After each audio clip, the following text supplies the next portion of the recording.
So you've got some stick drift. You'll find all sorts of recommendations online about ways you can fix this. Some people recommend, taking apart your controller and doing a thorough cleaning, flushing out the joystick, maybe prying the potentiometer away from the joystick and replacing the little metallic wiper in there, maybe prying the potentiometers off and just replacing those. Sometimes these things will work. Cleaning is actually not a bad idea as a first step, but generally speaking, if you're the type of person who's worn out their joystick so it's drifting, you're probably the type of person who's going to consistently wear out joysticks. So learning how to actually replace the entire joystick is going to be your best solution moving forward. Now, it's not an easy job to do if you don't have good experience soldering, but it's certainly something you can learn how to do. Plenty of good YouTube videos on desoldering components. And my recommendation is usually to replace the entire joystick. Now, for people who, game on PlayStation or Nintendo Switch or on PCs, replacing the entire joystick is pretty straightforward and foolproof way to fix this problem.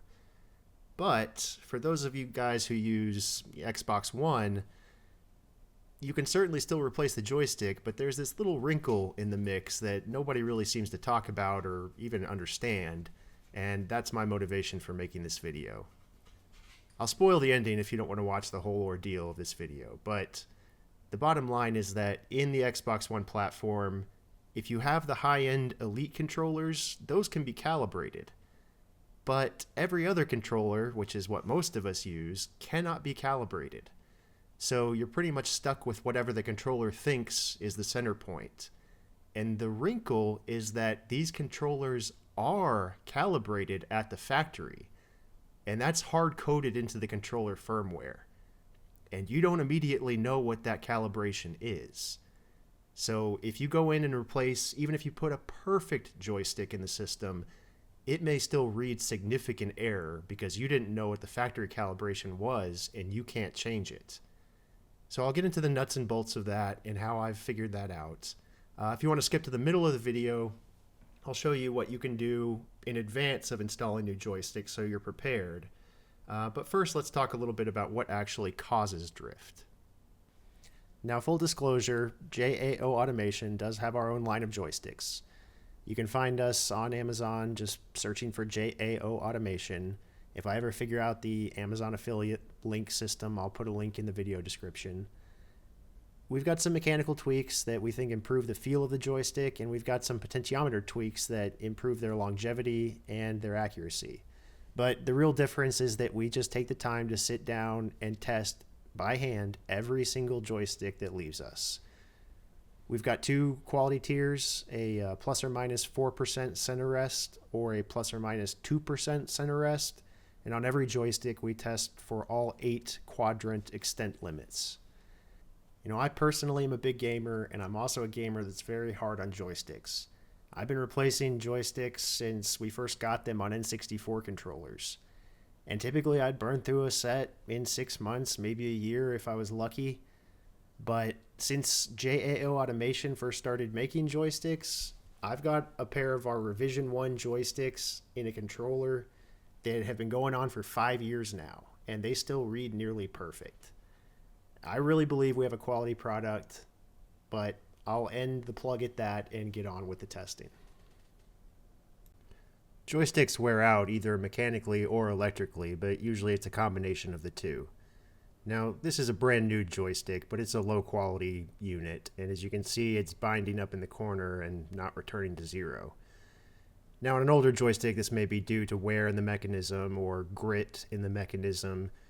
It could also be due to a worn out spring, but the point is, if it can't mechanically return to a reliable and consistent 0 point, it doesn't really matter how good or bad the potentiometers are, it's never going to read 0. But the potentiometers are the other side of this coin. I'm not going to get into how potentiometers are used to provide a voltage signal, but if you're interested, you should check out the Wikipedia entries or other YouTube videos on potentiometers and voltage divider circuits. These sensors, they have a thick carbon film. It's in the 60-degree arc in the top. And that's used to provide a variable resistance. But with time, the wiper that moves with the joystick actually starts to wear grooves into that carbon film. And if it wears down to the bottom, the resistance will start to shift around, and that'll cause drift. On our potentiometers, we use a very thick carbon film to extend the life, but we also apply some electrical grease to reduce the friction and to reduce the wear on the film. This is a free app you can get in the App Store on Xbox. It's called Game Controller Tester. Full credit goes to the developer, Raconco. Hope I'm pronouncing that correctly. But this app is really useful to give us some hard data that we can use to determine our controller calibration. But also, it's going to help us further understand how the center readings actually translate into drift in the system. You're going to have to forgive the glare on the screen here. I can't screen capture directly in this app. Now, I prefer the new interface, but either interface is fine. You will want to go to Test Options, though, and check this box to Show Non-Dead Zone. And then you'll see down here the in-app dead zone is set to 24%. Now, I've actually tested a lot of games in Xbox and using the Xbox console menu itself, and this 24% does seem to be kind of the default dead zone setting in most games and the console menu. There are a few games out there that will have their own kind of joystick settings or maybe dead zone settings in the game, but most don't have that. Now, when we talk about dead zone, you can see here that you've got a red circle and a white circle. And basically, the dead zone is any reading that's plus or minus 24%. And those readings are interpreted by the console as nothing. So within that range, it assumes you're centered. And the reason they do this is because no joystick is perfect. So you don't want drift if your joystick is a percent or two off.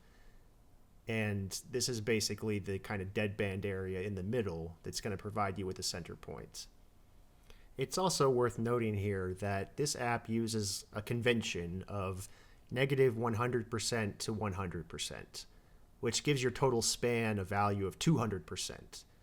Now, I'm an engineer and a hardware guy, and that kind of grates me from the standpoint of doing the math we're going to have to do later. So my convention is to go 0 to 1.0 for the entire scale. And I'll provide this cheat sheet right here that we'll probably reference a few times, but this kind of correlates between the game controller tester values and the system I'm going to use later, which is 0 to 1.0. In any of this type of documentation you see in this video, I'll provide a Google Drive download link so you can print it out yourself if you're working on some of these operations on your own. Now, this is a very crude test board that I set up, but I wanted to use it because it's actually the first one I ever built. The potentiometers have been removed from this controller. The joysticks are still in place, but instead I've got leads soldered down to the board in the position where all the potentiometers would be. And those leads come out to these terminal block, and then I've got a bunch of flying leads where I can attach multimeter to measure voltage.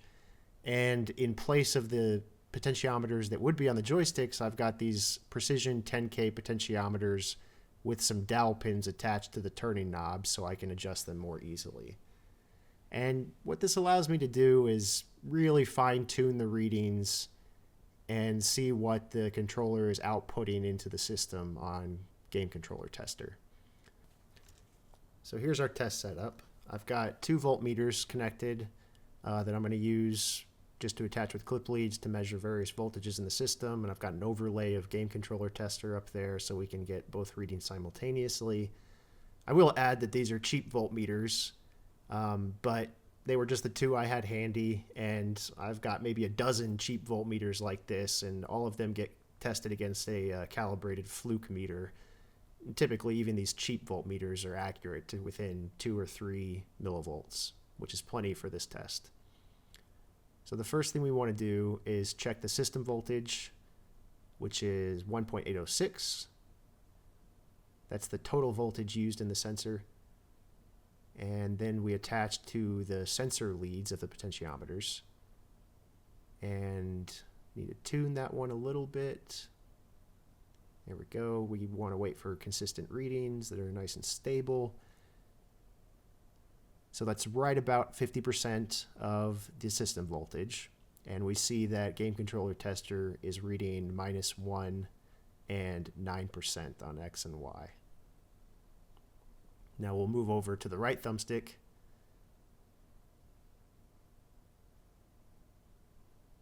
same system voltage, 1.805.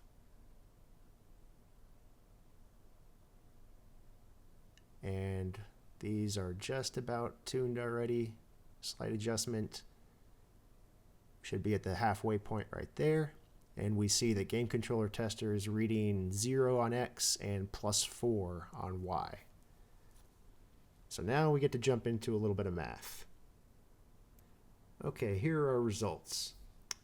You see the sensor voltage scaled on a 0 to 1 scale, nearly perfectly 50%. And that should be no surprise because we contrived this whole situation using those precision potentiometers and tuned them to 50%.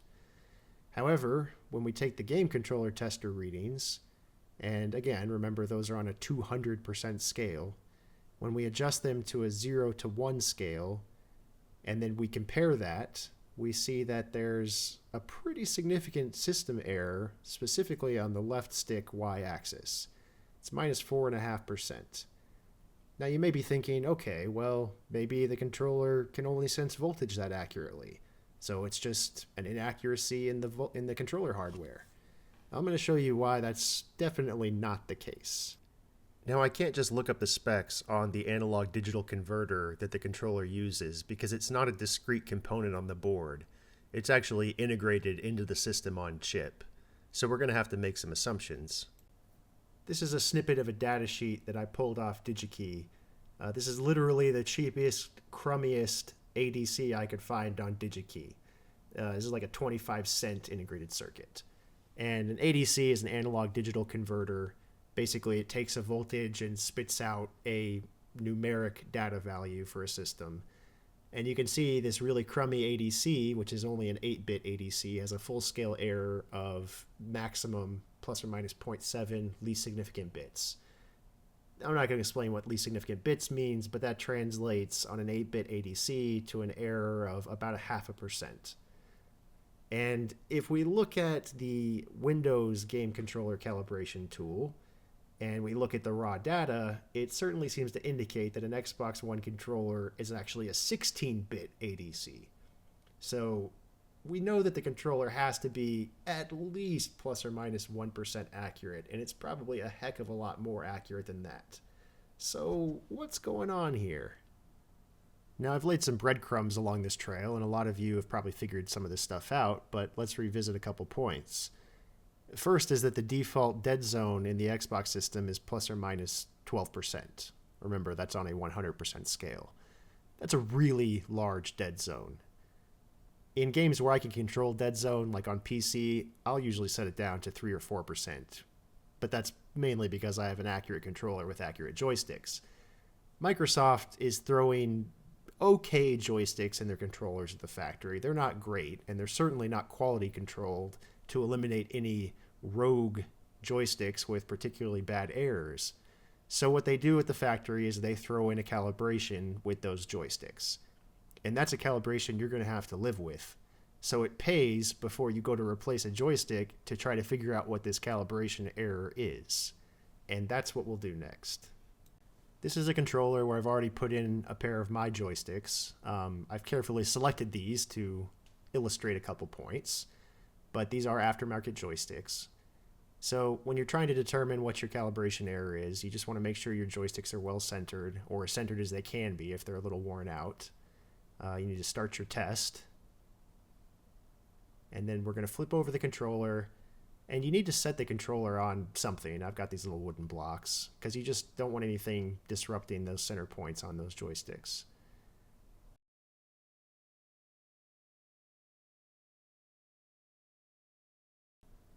Now we're going to be measuring on these trios of pins. These are our potentiometers for each stick.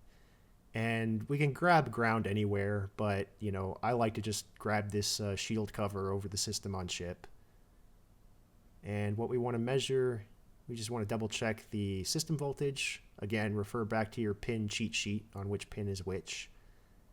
So we verify it's 1.802, and now we're grabbing the right stick y-axis, 0.920. On the x-axis, 0.901. If it's jumping around on you, you might have some contact resistance, so just make sure you get a good solid reading. Now we're going to move over to the left stick. Again, make sure you get a solid reading. 0.904.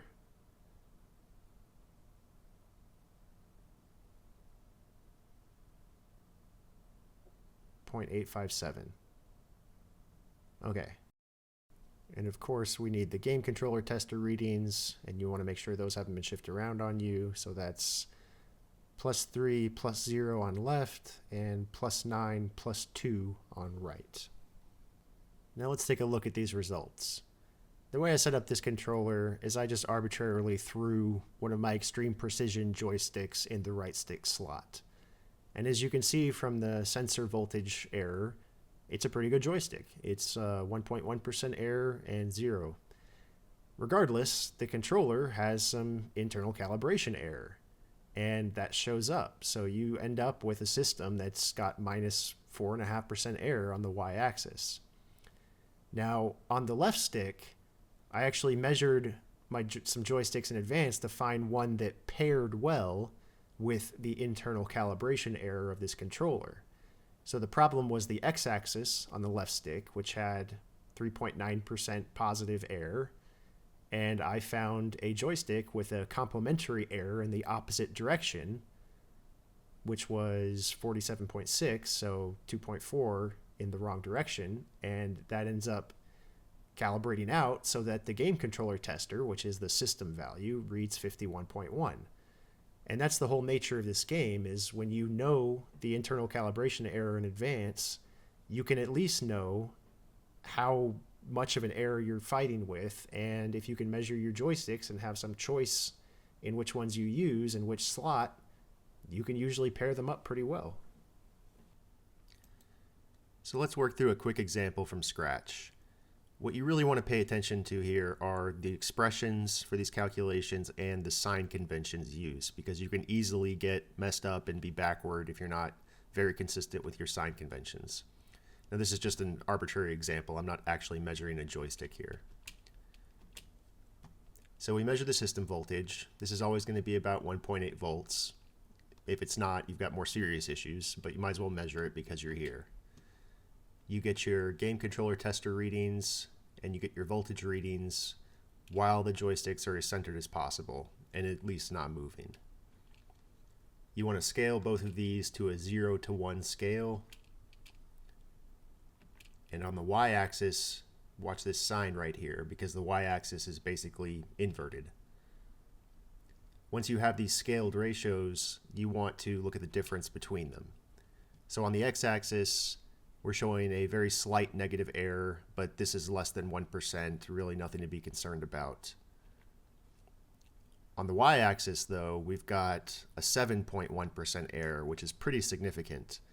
Now, if you're just throwing an arbitrary joystick to replace in here, you very easily could end up in a drift situation. You know, you might have 5 or 6% error on that joystick, and if it compounds in the wrong direction, you're into drift. Even with a good joystick, if it compounds in the wrong direction, you're pretty close to drift. So here are our little cheat sheets that we're going to use to basically figure out what joystick would pair well with this situation. Now we don't need to worry about X, but on the Y, we've got a pretty significant positive error, which means we want an R12 resistance between pins 1 and 2 to be greater than the resistance between pins 2 and 3 on the Y-axis. So let's measure a joystick and find that situation. Measuring the resistance on these joysticks is tricky because you've got to keep the stick centered, and you can only touch 2 pins at a time. And this is the technique I like to use. I like to keep it flat on a desk or surface, and then just kind of grab the corner of the pins. So 5.65, 5.69. 5.84. Got to watch the contact resistance. Looks like about 5.6. So that's pretty close to 50-50. Close enough that we don't need to worry about it. So the x-axis checks out. Now remember, the y-axis is where we need to match. So R12, 5.73, R23 4.85. So this actually looks like a good candidate because the R23 is less than R12. I'm also going to measure R13, which is the two outer pins. Okay, so we've got our resistance values that we just measured on the joystick. Now, remember, I did measure the R13 value, the kind of total resistance across the outside pins. If you're familiar with potentiometers, you're probably thinking that R13 should equal the sum of R12 and R23. But because of how these potentiometers are constructed, there's a little bit of extra resistance lurking in that design, and this is not the case.